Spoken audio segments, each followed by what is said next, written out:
Once upon a time, in the sacred city of Shiloh, where the Ark of the Covenant rested and the people of Israel came to worship, two brothers held power within the temple. Hophni and Phinehas, sons of Eli the high priest, were born into a position of great honor, chosen to serve before the Lord, set apart as holy men of God. But they were anything but holy. They had grown up surrounded by sacred rituals, by the words of the law, by the prayers of the faithful. Yet, they did not fear the Lord. They did not respect the sacrifices. They did not respect their father, and they certainly did not respect the people who came to worship. To them, the temple was not a place of devotion, but a place of power, a place where they could take whatever they wanted, and that is where their story begins. The scent of roasting meat filled the air, thick and savory, as Hophni leaned back against a pillar, lazily watching the worshippers bring their offerings. A man approached the altar clutching a lamb, its fleece white and unblemished. His wife stood beside him, her hands trembling as she lifted a basket of grain. "For the Lord," the man said, bowing his head. The Levite standing at the altar prepared to take the sacrifice, but before he could, Phinehas stepped forward. "Not so fast," he said, his voice smooth, almost mocking. The man glanced up nervously. "My lord, this is for the burnt offering. We bring it in obedience to the law." Hophni chuckled, plucking a piece of roasted meat from a platter and tearing into it with his teeth. "The law?" he said, shaking his head. "The law says a great many things, friend." Phinehas smirked, stepping closer to the man. "But today, the law says we take our portion first." The Levite at the altar hesitated, glancing toward the entrance of the temple where Eli often sat. "My lords," the Levite said quietly, "the fat must be burned first. It is the Lord's portion." Hophni's expression darkened. "Do not speak to me of portions," he snapped. "Give us the meat now, or we will take it by force." The worshipper and his wife looked at one another, fear in their eyes. But what could they do? Hophni and Phinehas were priests. They had the power of the temple, the protection of their father, the favor of those who feared them. Slowly the man stepped back, allowing Phinehas to grab hold of the lamb. "That's better," Phinehas said, slapping the man on the shoulder. "Go and offer your prayers. The Lord is merciful."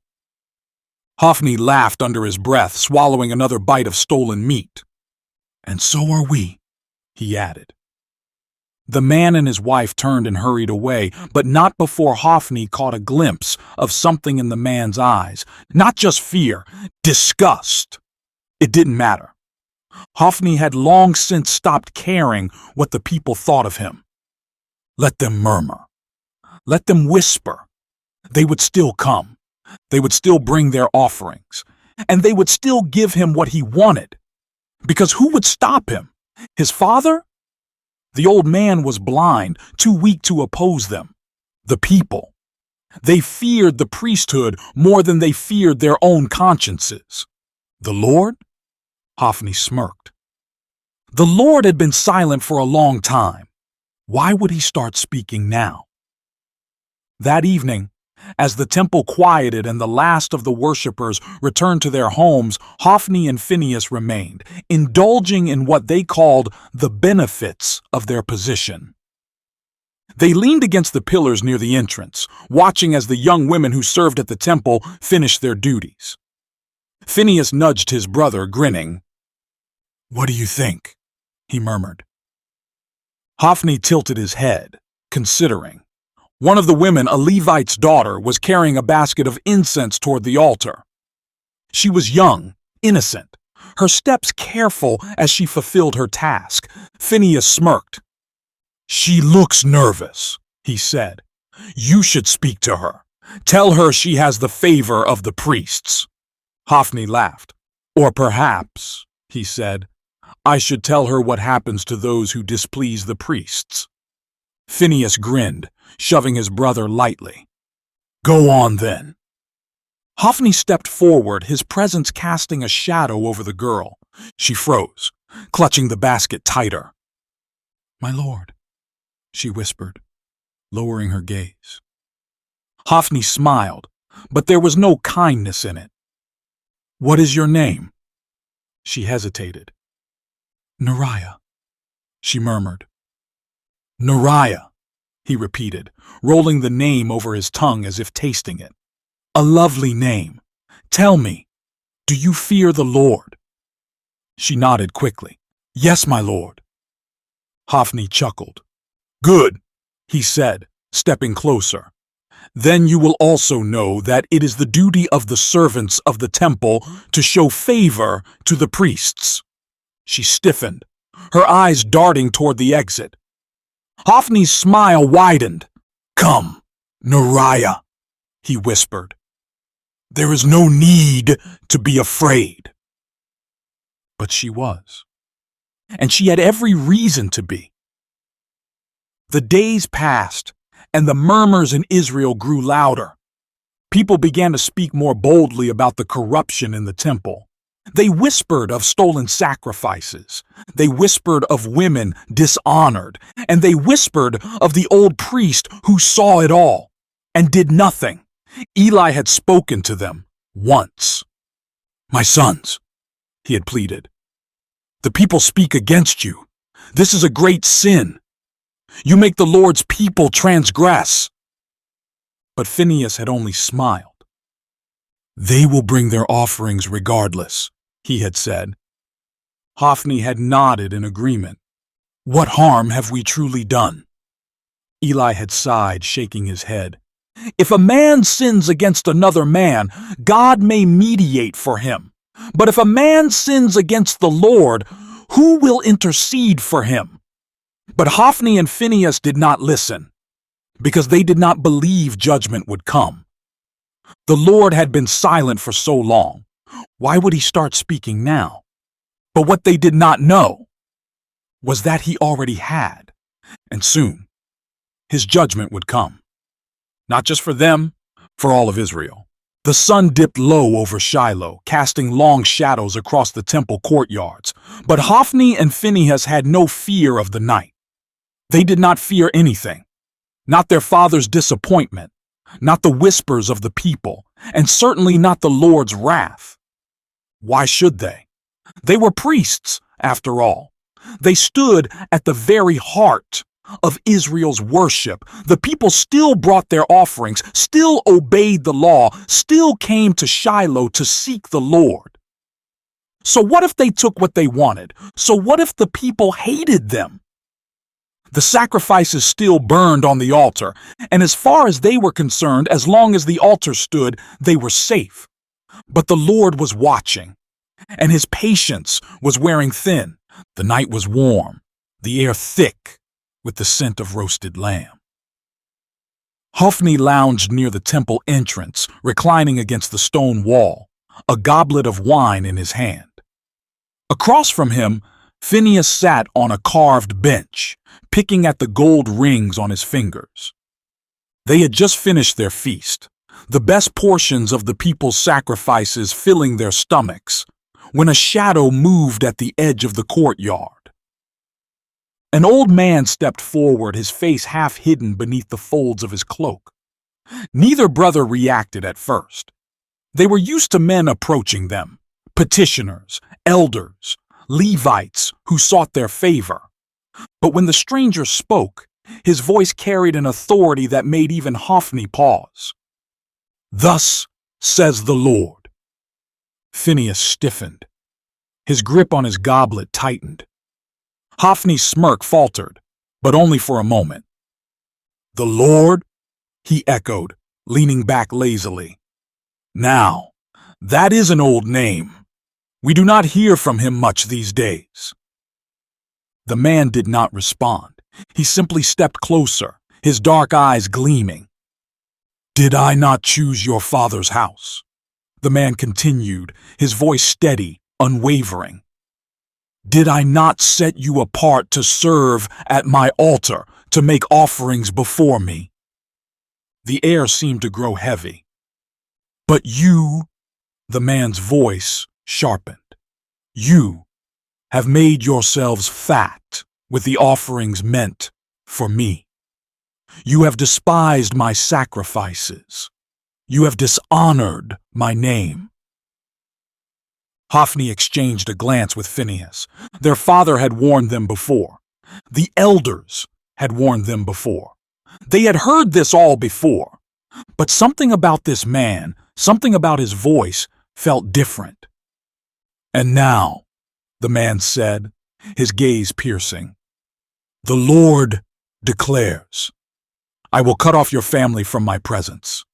No descendant of yours will grow old in my house.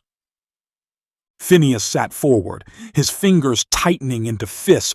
Who are you to speak to us this way? He demanded. We are priests of the Lord. The man did not waver. Priests?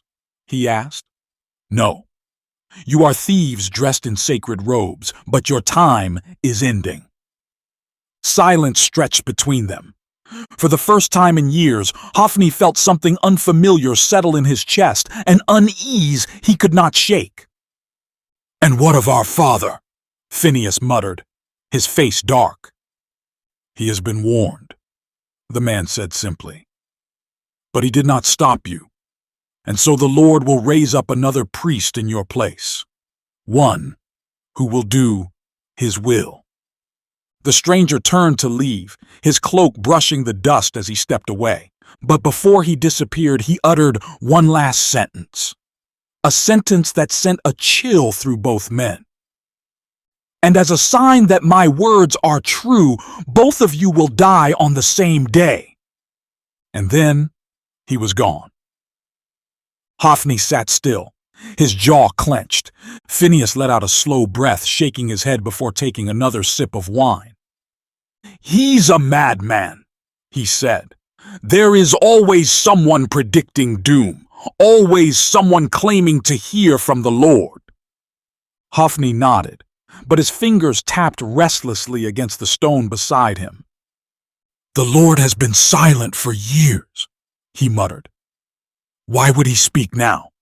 Phinehas chuckled. Because the people are weak, and the weak need to believe in punishment. But we are not weak, brother. He drained the rest of his cup and tossed it onto the ground. Come, he said, standing. We have better things to do than listen to fools. And with that, they walked back into the temple, the words of the stranger left behind in the dust. But the Lord had spoken, and soon they would see the truth. Because judgment was not far away. It was already on its way. The air in Shiloh was thick with tension. The murmurs of war had grown louder in recent days, spreading through the streets like wildfire. The Philistines had gathered in great numbers, and Israel was afraid. And Hophni and Phinehas, corrupt as they were, saw an opportunity. For years they had ruled the temple with greed, taking whatever they desired, mocking the Lord's laws without consequence. They had thought themselves untouchable, but now, for the first time, they felt something close to uncertainty. Because war could change everything. And the people were losing faith. If the Philistines defeated them, if Israel fell into chaos, what power would the priests hold then? But Hophni had a plan so foolproof, so perfect, that even the Lord himself would have to obey them, or so they thought. In the early morning, a messenger arrived from the battlefield, his robes torn, his face streaked with dust and sweat. The battle did not go well, the man gasped, his chest rising and falling rapidly. 4,000 of our men have fallen! Hophni and Phinehas sat in the temple courtyard, watching the elders of Israel gather in distress. Why has the Lord abandoned us? One of them cried. How can we face the Philistines without his power?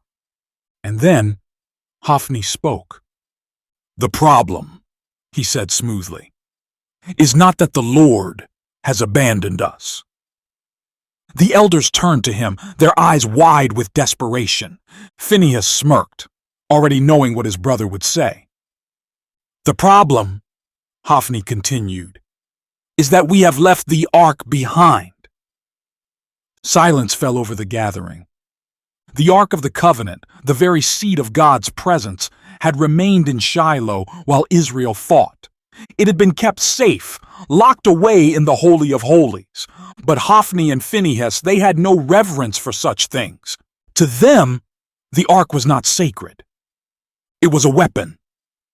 "If we bring the Ark to the battlefield," Phinehas added, "the Lord will have no choice but to fight for us." The elders whispered among themselves, considering the words of the priests.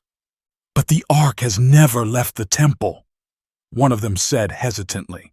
"It is too holy." "And what good is holiness?" Hophni interrupted, his voice sharp, impatient. "If our enemies destroy us!" The elders glanced at one another, their fear outweighing their caution. They did not trust Hophni and Phinehas, but they were afraid. And fear can make men foolish. And so the decision was made. They would bring the ark to battle, and Hophni and Phinehas would lead the way. The streets of Shiloh were filled with wild celebration as the ark was carried from the temple. The people shouted, lifting their voices in triumph, believing that this was the sign of victory. "The Lord is with us," they cried. "The Philistines will fall." Hophni and Phinehas walked at the front of the procession, their robes flowing, their faces filled with pride. They had done it. They had forced the Lord's hand. With the ark in the camp, how could they lose? And yet, even as they marched toward the battlefield, a quiet unease settled in Phinehas's chest. "Why do you look so grim, brother?" Hophni asked, clapping him on the back. Phinehas exhaled slowly. "It's nothing," he muttered. But it wasn't nothing. For the first time in his life, he felt the weight of what they were doing.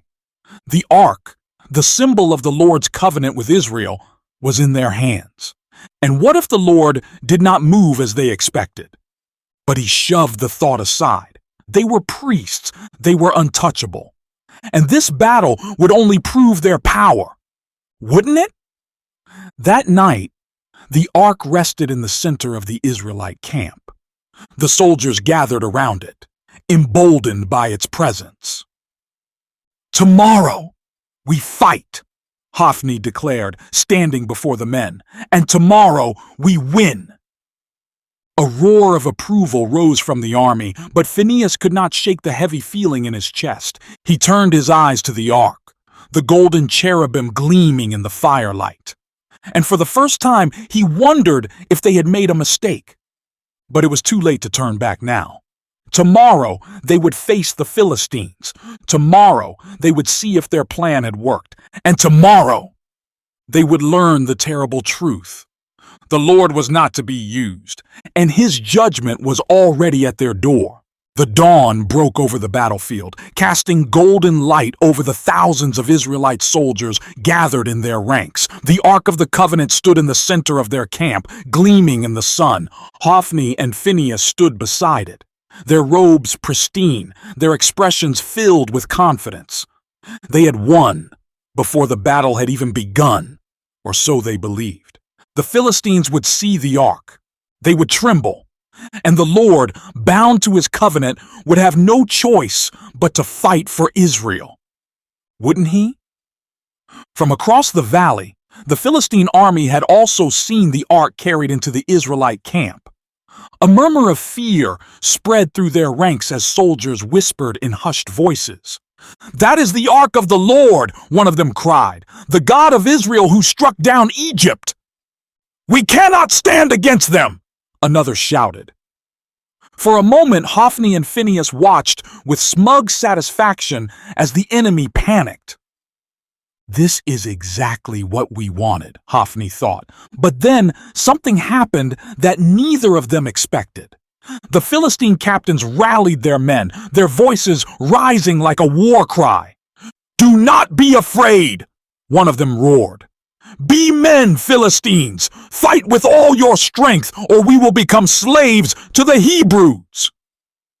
A roar of defiance rose from the Philistine army, their fear replaced with desperation.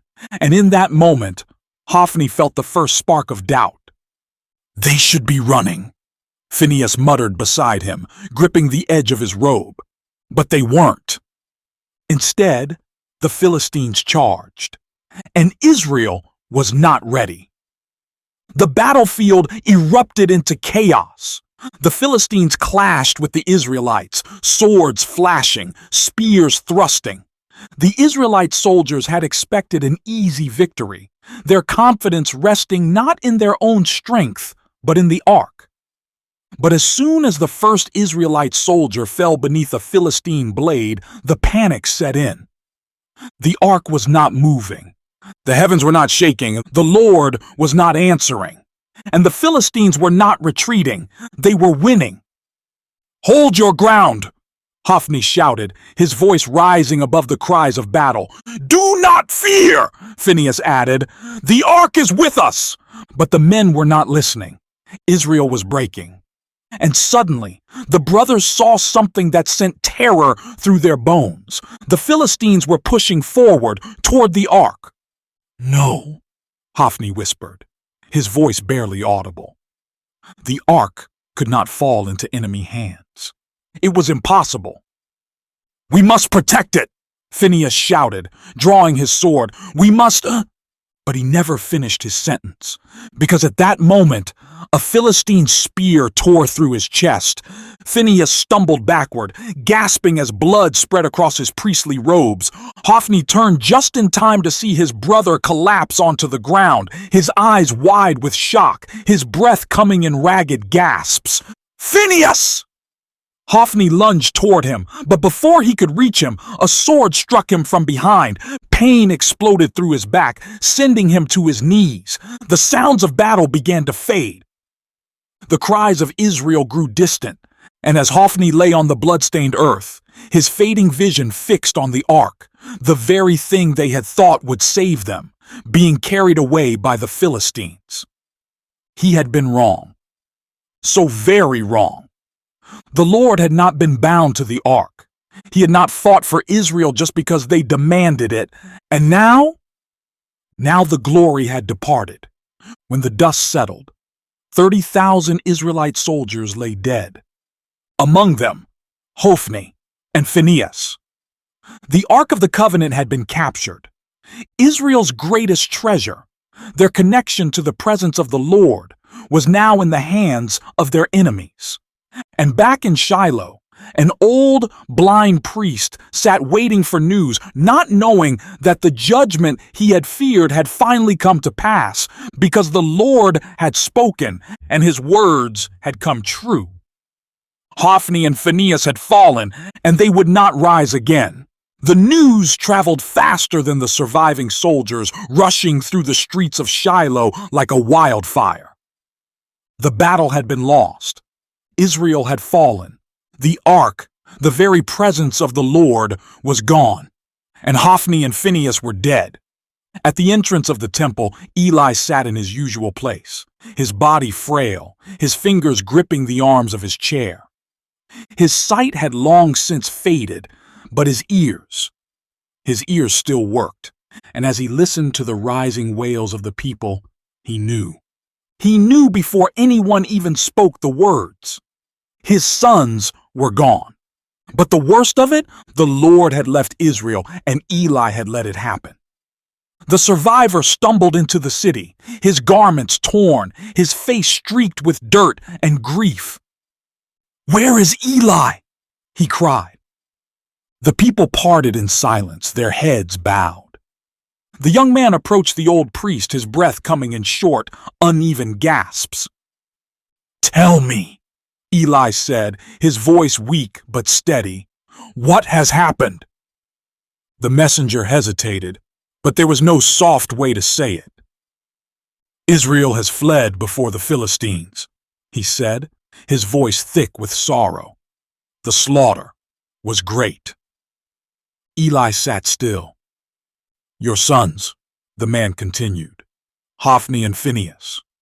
They are dead. A deep sigh escaped Eli's lips. It was done. Everything the Lord had warned him about had come to pass. But the messenger was not finished. His next words would break Shiloh apart. The Ark of God has been captured. Eli's body went rigid. The Ark, the presence of the Lord, taken? For all his sorrow over his sons, it was this news that truly shattered him. His breath caught in his throat. The world tilted. The chair beneath him rocked. And in an instant, Eli fell backward. The crack of bone echoed through the temple entrance, and Eli lay still. The chaos in Shiloh did not end there. In one of the houses near the temple, a woman labored in pain. She was the wife of Phinehas, and when she had heard the news of her husband's death, grief had overtaken her. Her body had gone into labor far too soon, the weight of sorrow pressing her into the dust. The midwives surrounded her, urging her to push, but she barely heard them.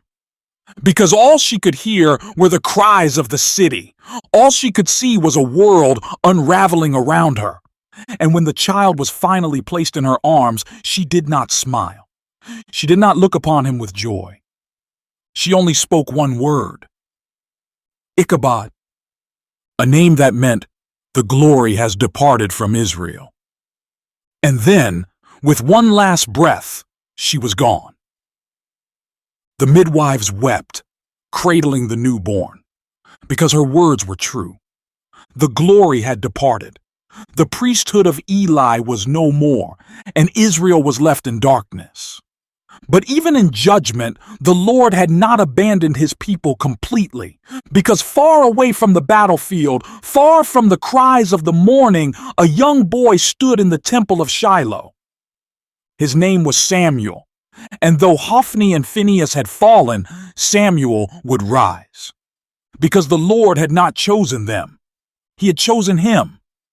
The priesthood of Eli was gone, but God's plan for Israel was just beginning. Shiloh had never been so quiet. The city, once filled with the sounds of prayers, offerings, and temple rituals, now sat in stunned silence. Hophni and Phinehas, the corrupt priests who had ruled with arrogance and greed, were dead. Their father, Eli, the high priest, had fallen under the weight of his own grief. The Ark of the Covenant, the very symbol of God's presence among his people, was gone. And Israel was left leaderless, broken, and utterly lost. For the first time in generations, the people had no priest to guide them. For the first time in generations, the favor of the Lord seemed distant, and for the first time in generations, Israel truly understood what it meant to be without God. Far away, in the land of the Philistines, the ark had been placed in the temple of Dagon, their god of war. The Philistines had celebrated their victory over Israel, believing that their God had triumphed over the Lord of the Hebrews. But their victory was short-lived. The morning after they placed the ark in Dagon's temple, they found their idol fallen on its face before it. They lifted it back up, confused but undeterred. But the next morning, Dagon had fallen again, this time shattered, with his hands and head broken from his body. And then came the plagues. Sickness spread through their cities. Boils covered their skin. Rats flooded their streets. The Philistines, once so confident, now lived in terror. They had thought they had stolen a trophy from Israel. Instead, they had provoked the one true God. And soon, they would beg to be rid of the ark. Back in Israel, Samuel stood alone in the temple. He was young, barely a man, but he had seen what Hophni and Phinehas had done. He had watched them abuse their power, steal from the people, dishonor the Lord. And he had seen Eli turn a blind eye, refusing to stop them. But Samuel was not like them. He had grown up in the presence of God, hearing his voice even as a child. And now, with the priesthood of Eli broken beyond repair, Samuel understood. It was time for something new. Time for a new leader. Time for a new chapter in Israel's history.